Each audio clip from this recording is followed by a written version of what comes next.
Before we get into the video, could everyone please subscribe to my Endless Diary Tales channel? Thank you so much. My wife had trouble getting pregnant, so we decided to try IVF. To my surprise, before the embryo synthesis, I caught my wife swapping my sperm with that of her first love. Later, when she thought she was giving birth to her and her old flame's child, ready to have him recognized as family, I laughed because I had already swapped the sperm back. I even replaced her egg with that of my ex-girlfriend's. After an overseas inspection of a medical cooperation project, my son Charles and I returned home to find a crowd of rarely seen distant relatives gathered at our house. It was such a scene that one might think we were having a family tree assembly. The most eye-catching among them was Ethan, sitting in the center of the sofa with red-rimmed eyes, while Victoria, my fun-loving wife who frequents bars and clubs, nestled against him, comforting him softly. I raised an eyebrow, placed my suitcase aside, and asked Victoria, "What special occasion is today that brings such a lively crowd?" Charles, following behind me, crossed his arms coldly and stared at Ethan with disdain, already sensing this man's identity. My mother-in-law sat in the main seat, looking displeased and hesitant to speak. Before Victoria could respond, Ethan walked towards Charles with tears in his eyes, exclaiming, "My dear son, I am your real father." Charles deftly stepped aside, his face filled with disgust, as if Ethan were some filthy thing. He stepped back and said coldly, "My father's name is Sincere." I held Charles's hand and gave him a reassuring look, then raised my fist and punched Ethan in the face. The dull thud of my fist echoed in the living room as I said coldly, "Don't claim kinship falsely." Victoria immediately stood up, tenderly helping Ethan up while shouting at me, "Sincere, have you gone mad? How dare you hit Ethan?" She raised her hand to slap me, but Charles quickly stepped forward and slapped her instead, saying through gritted teeth, "How dare you hit my dad?" Charles's voice was low but carried undeniable authority. Victoria stood in shock, both angry and upset, raising her hand again to hit Charles. Ethan, however, pulled her back, pretending to dissuade her. "Victoria, don't hit him. He's our son." His fake fatherly demeanor made me want to vomit. Victoria lowered her hand, glaring at Charles. "If not for your biological father's sake, I would have taught you a lesson today." Charles sneered. "Oh, I'd love to see what you can do." His sharp gaze was exactly like mine in my youth, and I felt a surge of pride. My boy raised well by me. An elder cleared his throat, trying to calm the chaotic scene. "Everyone, quiet down." His authoritative voice gradually restored order, and all eyes turned to him. He looked at Victoria and asked, "Victoria, why have you called everyone here today?" Victoria took a deep breath as if summoning courage. She reached out to hold Ethan's arm affectionately and said, "Actually, today I have an important announcement." She paused, looking around at everyone before finally fixing her gaze on me and Charles. Calmly curious to see what trick she would pull, she said, "Charles is not Sincere's biological son." Victoria's voice was low, but it felt like a bomb exploding in the living room. Charles turned to me in shock, and I signaled him to stay calm. The relatives around us whispered excitedly, like sharks smelling blood. She continued, "Years ago, when we did IVF, the doctor said Sincere's sperm was of poor quality. To spare his feelings, I swapped it with Ethan's." She cast a malicious glance at me, hoping to see me lose control, but I remained composed. Forced to continue her act, she said, "Today I've gathered everyone to witness Charles acknowledging his biological father." The room erupted with chatter, some saying if Charles isn't Sincere's son, he must acknowledge his real father. It's time for Sincere to step down from the Liu family's businesses. I inwardly sneered at these relatives who had been marginalized from the company's management and were eager to see me ousted. Charles tightened his grip on my hand. I said firmly, "Charles will always be my son." Ethan, looking helpless, sighed. "Sincere, how long will you deceive yourself? Charles is indeed my son." Over the years, watching Victoria treat Charles like a puppet, I couldn't help but feel a sense of satisfaction. She thought she was tricking me, but little did she know she had been raising someone else's child for over 20 years. Victoria interrupted my thoughts with a sneer. "You're just being stubborn. Charles may have been with you all these years, but his biological father is Ethan." I replied calmly with a hint of provocation. "You're dreaming, Victoria. Victoria snorted. If you don't believe me, let's do a paternity test. I also want a divorce. I've had enough of being your lapdog for 25 years. I've been more than kind to you. When she mentioned divorce, a hint of joy flashed across her face. It seemed she had been thinking about it for a long time. She dared to say she had been kind to me for 25 years. She and I had lived in separate rooms while I raised our child alone. She was off gallivanting with Ethan while I fought in the business world to uphold the Liu family's name. She was partying with a bunch of rich kids, but she was wrong about one thing. I didn't marry her out of love. I married her to gain the status of the Liu family's son-in-law and control over the L group. Now that the L group was firmly under my control, Victoria had no more use to me. I said, divorce is fine with me. I shrugged indifferently, but there's no need for a paternity test. I'm certain Charles is my son. Charles looked at me with determination. Dad, I believe you. Victoria, panicked, said. Charles, don't you believe your mother? Charles ignored her and stayed close to me. At that moment, a boy who looked like a college student burst in. He walked straight to Charles, excitedly calling out, Brother! Everyone was stunned. It was one thing to have another father pop up, but now there was another brother. Looking at the boy who resembled Ethan, I had a hunch this must be Victoria and Ethan's illegitimate child. They had hidden it well. No wonder Victoria's frequent absences during her pregnancy had gone unnoticed. My mother-in-law, sitting at the head of the table, asked Victoria, What's going on? The atmosphere in the living room froze again. The boy with red-rimmed eyes looked like he was about to cry. Brother, my name is Gabriel. I've always known about you, he stammered, his voice trembling.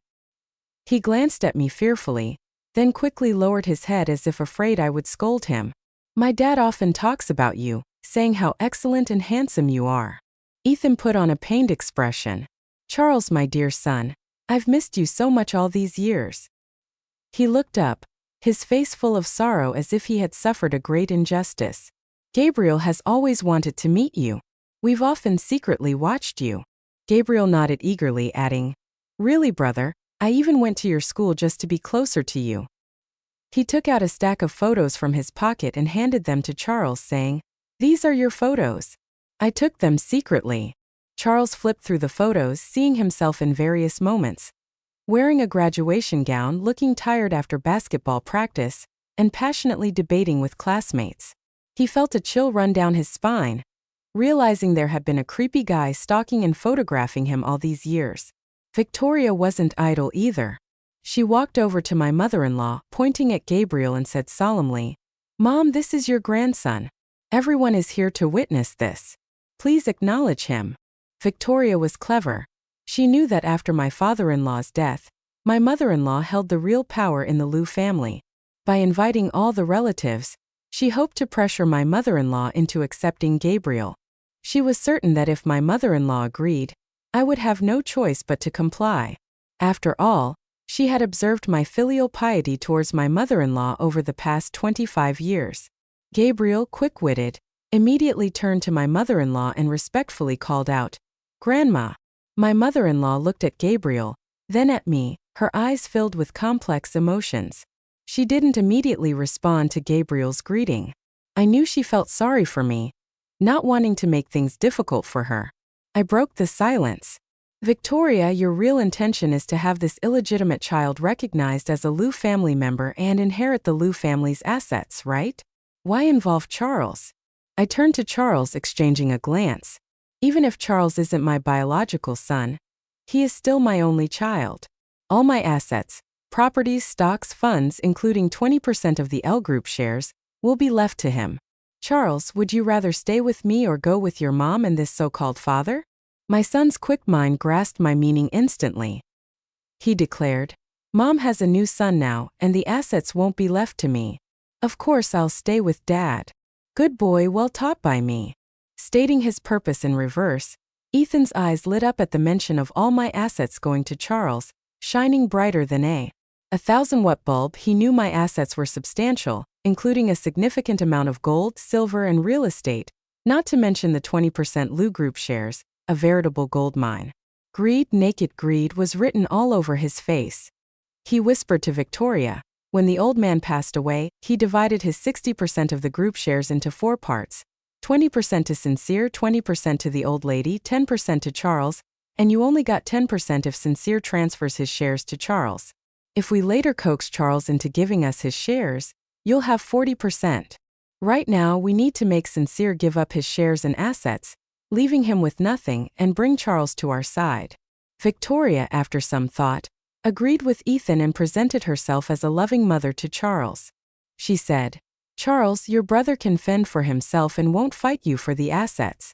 I'm willing to give you everything." She paused, adding a condition. "But you must go with Ethan for a paternity test. If it shows that you two are father and son, you have to acknowledge Ethan as your dad and treat him well." Charles glanced at me, and I gave a barely noticeable nod. "Okay," Charles agreed readily but cleverly added a condition. "Before we do the paternity test, both of you need to come with me to the notary office and transfer all assets to my name unconditionally." I silently applauded my son's shrewdness. He understood that only assets in hand were real, not mere verbal promises. This got the greedy relatives excited. If Ethan could think of it, so could they. They rubbed their hands as if they saw countless treasures beckoning to them. Victoria didn't understand business. If the Lou Group were under her name, it would be easy for them to manipulate her. One of the relatives led the cheers. "Good, good, good. That's the way to do it." Another relative took out his phone, dialing as he said, "I'll contact the notary office right away." A group of people busied themselves as if preparing for a celebration. My mother-in-law, concerned, tried to stop me. "Good child, reconsider the asset transfer." I smiled and shook my head, reassuring her. "Mom, don't worry. I have my reasons." Knowing my capabilities, she didn't try to persuade me further. With their help, all assets under Victoria's and my name were transferred to Charles, except for a living allowance of $50,000. In the notary office, Victoria and Ethan looked lovingly at Charles, envisioning a future where he led the Lou Group to greatness, their smiles bright as they dreamed. During the notarization, I casually suggested, "Ethan, don't you claim to love Charles? Shouldn't you show it?" I eyed Ethan's hypocritical face. "I've spent millions raising your son these past 20+ years. I'm not asking for compensation. Just give the money to Charles.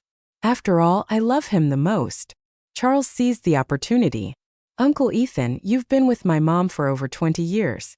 You must have saved millions, right? Since we're at the notary, why not show your sincerity? Otherwise, I'll doubt your love for me and think you just want the Lou family's assets." Ethan's face stiffened, caught in a dilemma. He'd feel pain giving up the money, but refusing would cast doubt on his motives. Reluctantly, he pulled out a card and handed it to Charles, saying, "Charles, of course, Dad loves you. Here's $5 million I've saved over the years." Charles didn't hesitate to grasp the card and called in the notary personnel for immediate notarization.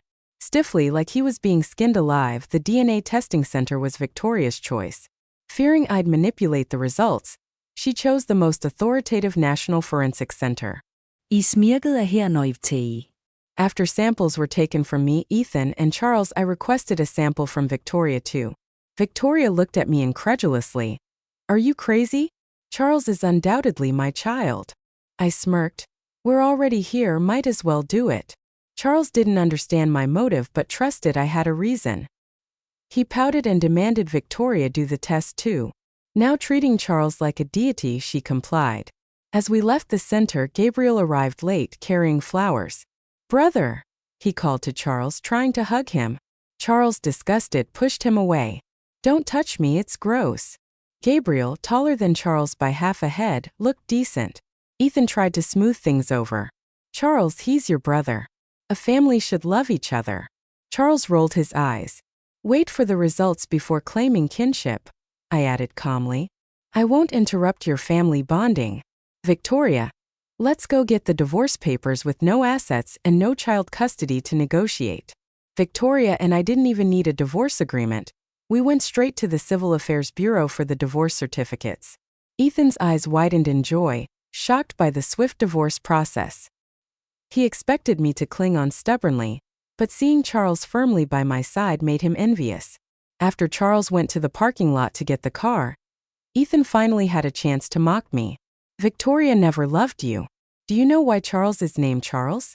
Because my name has an E in it, symbolizing Ethan.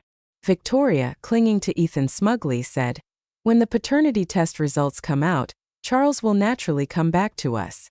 Gabriel, dropping his innocent act, arrogantly said, all the money is Charles's now.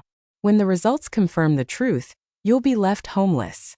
I didn't bother responding to their foolish provocations.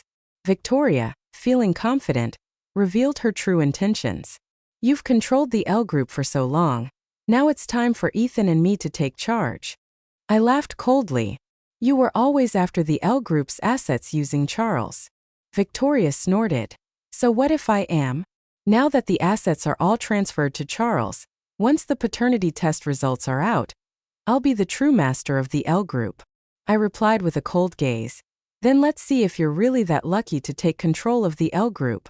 Their schemes were as noisy as firecrackers, thinking they had everything under control, but they didn't realize they had no chance from the start while I was handing over the company affairs. Gabriel showed up, kicked the general manager out, and brazenly sat in the leather chair with his legs crossed, claiming he was the general manager because his brother was the chairman. No one dared to stop him, but I did. I said, throw him out. Security guards immediately stepped forward to lift Gabriel. He shouted, how dare you touch me? My brother is the chairman. I'm his biological brother, you dogs. Try touching me. He even cursed at me. You bastard. You've been kicked out of the L family and have no right to command the L group's employees. He pushed and shoved the security guards, trying to hit me. Outrageous. Just as I was about to teach him a lesson, Charles arrived, asking coldly, what's going on? Gabriel immediately put on a pitiful expression. Brother, you're here just in time. This bastard wants the security to kick me out. Charles looked at him coldly.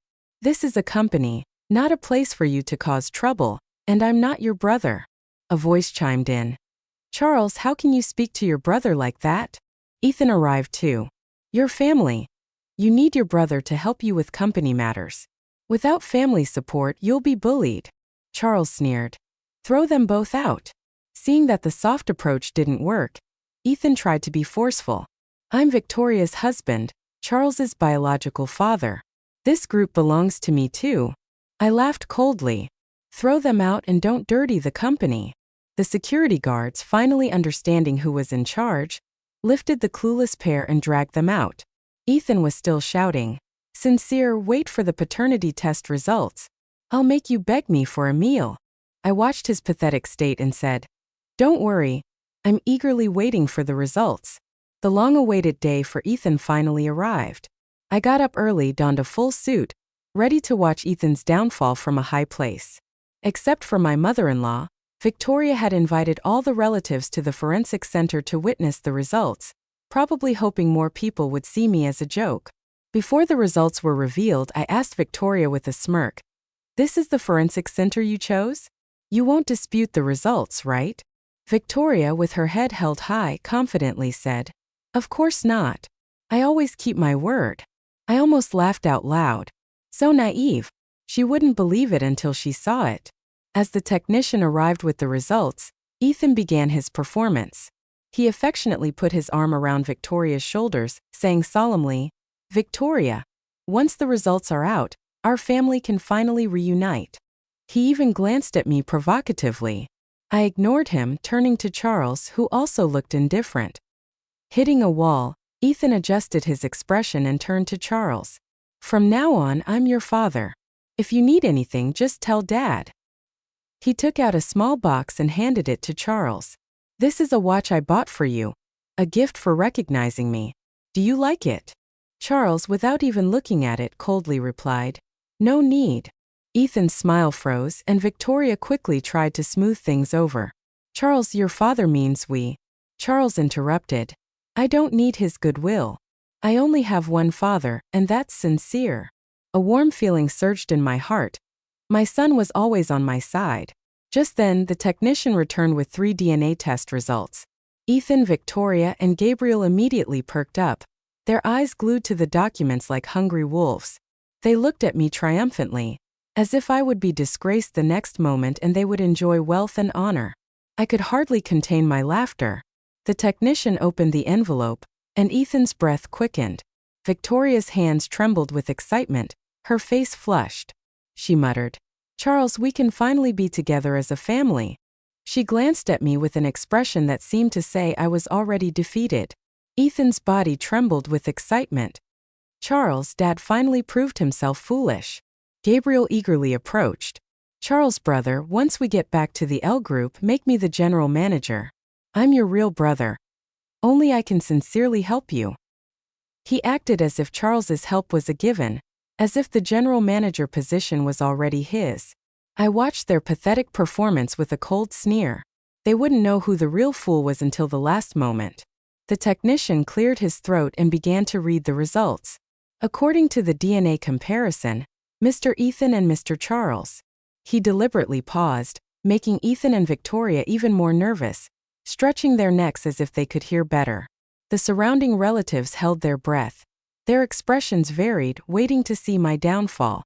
The technician continued, "Are not biologically related." The air seemed to freeze. Victoria's eyes widened and she screamed hysterically, "Impossible! There must be a mistake." Ethan, equally shocked, asked, "How can this be?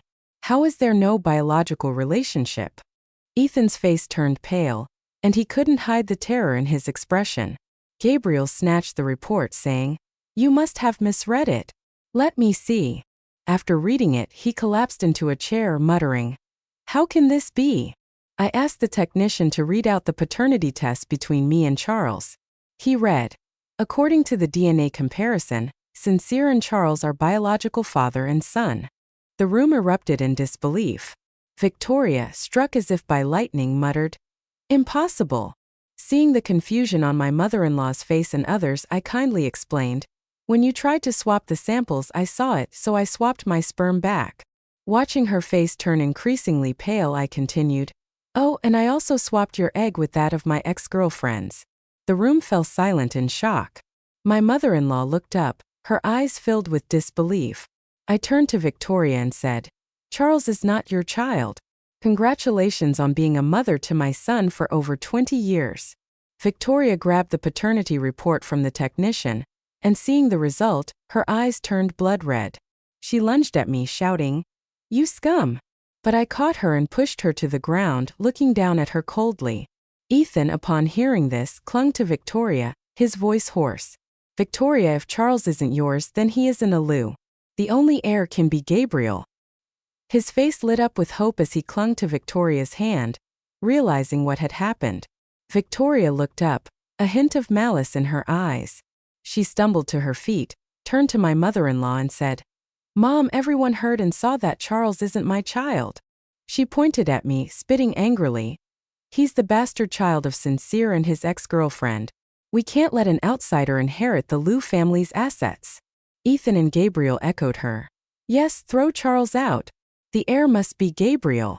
My mother-in-law, recovering from shock, looked at me with complex emotions. She trembled slightly and asked, "Sincere, is it true?" Seeing her like this, I felt a pang of sadness. "It's true," I confirmed. Victoria, dissatisfied with my mother-in-law's reaction, shook her hand.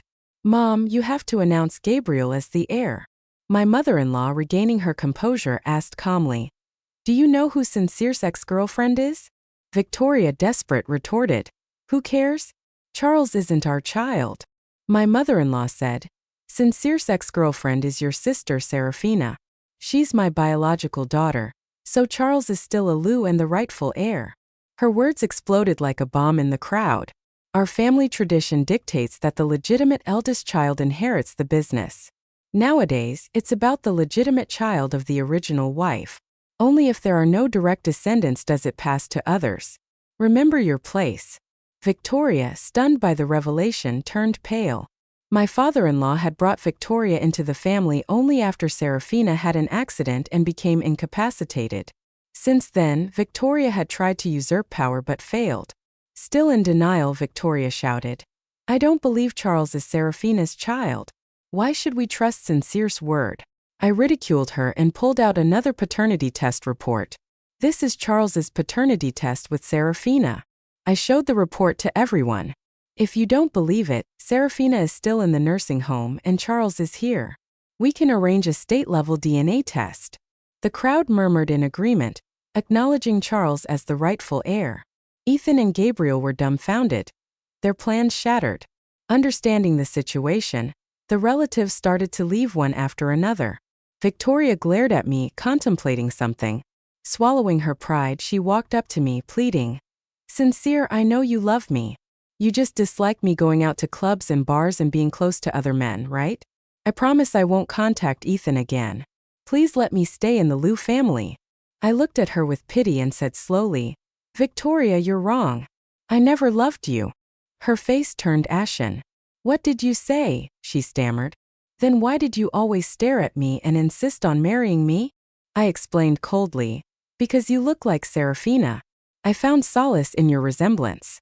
Marrying you was to protect Serafina's legacy. You posing as the Liu family's daughter allowed me to enter the Liu group and prevent power grabs from other branches. You must be wondering why Serafina, my ex-girlfriend, was favored over you, who has blood ties to the family. When your sister had her accident, my father-in-law had no choice but to bring you into the family, given you were his illegitimate child." Victoria, devastated by the truth, stumbled back. "So I was just a substitute all along," she muttered. Everything she had was built on a lie. Now exposed, she had nothing left. We had played this charade for 25 years, and now it was time for the curtain to fall. I had the servants pack her things and threw her out of the villa. "Mom, I've been working with a foreign medical institute on a project about stimulating the nerves of coma patients to help them wake up." My mother-in-law's eyes lit up with hope. "You mean?" I nodded. "Serafina has responded well to the treatment and will wake up soon." My mother-in-law, tears streaming down her face, whispered, "My dear Serafina." Meanwhile, Victoria, wandering aimlessly, returned to the apartment she once shared with Ethan, only to be met with disdain. Ethan mocked, "You fool! Now we have nothing." Victoria retorted, "If you hadn't swapped the sperm, we wouldn't be here." Ethan, stunned, argued, "You agreed to it." Victoria, losing her temper, screamed, "Shut up! It's pointless now. We have no money. What are we going to do with just 50,000? Ethan shrugged. "Don't expect me to support you." Desperate, Victoria asked, "What do we do?" Ethan, thinking of something, said, "The 5 million Charles has. Let's get it back." They stumbled to Charles's apartment, ringing the doorbell for ages. Charles finally opened the door, unfazed by their presence. "What do you want?" Ethan, pushing past him, demanded. "Give me back my money." Charles sneered. "Why should I?" Ethan, trembling with anger, said, "That money is mine." Charles, lounging on the sofa, replied calmly, "Uncle Ethan, the 5 million was legally gifted to me, so I don't owe you anything." Ethan, overwhelmed, collapsed, clutching his chest, and fell unconscious. Panicked, Victoria screamed, "Ethan!" She held him, shouting for help. Charles, still composed, called 120, then, as if nothing had happened, returned to his book. With their money gone, Victoria and Ethan blamed each other. After spending the 50,000, Victoria found herself penniless. Ethan refused to support her unless she got a job. I ever so kindly arranged a job for Victoria through a headhunter. Sometime later, I invited Charles out to dinner. On the way, I hummed a tune. Charles asked why I was so happy. I replied, "Because there's a good show waiting for us." From the second-floor private room of the open kitchen restaurant, Charles watched through the glass as Victoria, dressed in a waitress's uniform, served tables downstairs. He raised an eyebrow. "Is this it?" I smiled. "Just wait and see." Moments later, Ethan entered the restaurant with a beautiful woman. They laughed and chatted intimately. Victoria, seeing them, froze, her expression darkening. Victoria demanded, "Ethan, what are you doing here?" Ethan ignored her, continuing his flirtatious conversation with the woman. Victoria's voice rose. "Ethan, I'm talking to you finally." Ethan glanced at her dismissively. "What do you think I'm doing?" "Eating, obviously." "Are you blind?" Victoria pointed at the woman. "Who is she?"